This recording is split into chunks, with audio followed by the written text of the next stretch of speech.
Hello guys, share ko lang sa inyo ang tour namin sa Desert Safari Abu Dhabi, UAE. At isa nga sa mga napanood namin dun sa show ay etong mga belly dancing show. Ayan, sobrang gagaling nila sumayaw. Sorry, wala lang tunog guys kasi alam nyo naman na ayun, baka magalit si Meta. Sa ilang taon ko nga dito sa UAE guys, ay mga 8 years na ako dito kaso ngayon lang ako nakapunta sa Desert Safari. Iniisip ko kasi noon na medyo mahal siya, lalo na kung magdudubay pa kasi pamasahe pa lang. Tapos, syempre yung kung may food allowance.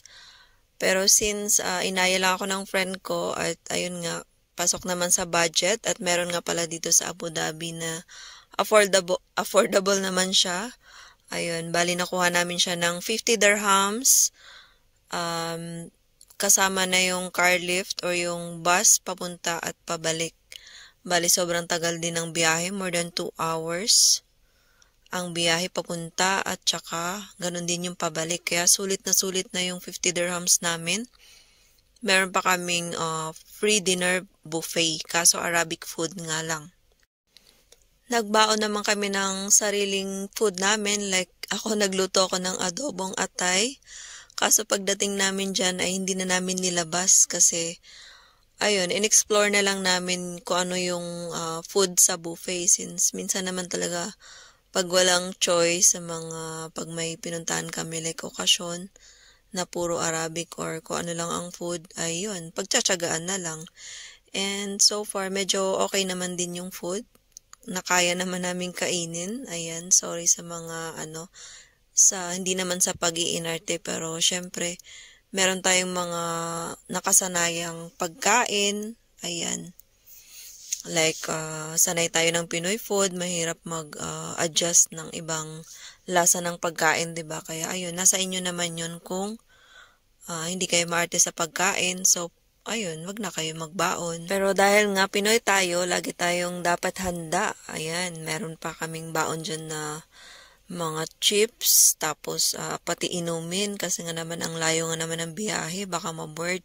Pero ako naman kasi sa biyahe, hindi ako mahilig kumain kasi takot akong masira yung tiyan ko or may ihi ganyan. At ayan na nga guys, o 'di ba, bonggang-bongga ang kanyang head bangs, ang kanyang head wave. O 'di ba? Mga ilan din silang sumayaw diyan na iba-iba yung tugtog at saka iba-iba yung kanilang pagpa-perform. Ayan, eto meron siyang hawak na, ano ba yan, espada. Ayan, binabalance niya sa kanyang ulo. Nakakaaliw lang talaga manood ng ganito guys kasi ayun, first time kong manood ng ganito. Bale sa Pinas ay hindi ako nakakanood ng mga ganito kahit sa mga peryahan, ganyan. Ewan ko lang sa ibang lugar kung meron bang nagsushow ng ganito. At meron nga rin yung fire dancing. Ayan, abangan na lang sa i-upload ko na video. Yeah, bukod na lang yun guys kasi medyo mahaba rin yun na fire dance show. At ayan nga, pwede rin siyang pangbata na ayan, manood. Actually, yung mga pumupunta dito ay mga family, ganyan, tropa. At libre na nga yan sa binayaran namin na 50. Libreng show na yan habang kumakain kami ayan, sa paligid. Nakaupo lang sa parang, ayun, sa lapag na meron naman silang parang table, yung traditional table nila. At ayan, masaya nga habang kumakain ay nanonood ng show. Ayan, o 'di ba? Ikot-ikot lang siya. Puntahan talaga ng mga turista guys, kaya kapag nakakapanood ako sa social media ay naiinggit ako at ayun na nga, sobrang saya ko, at least natupad ngayong 2024 yung aking mga yung isa sa mga gusto kong puntahan.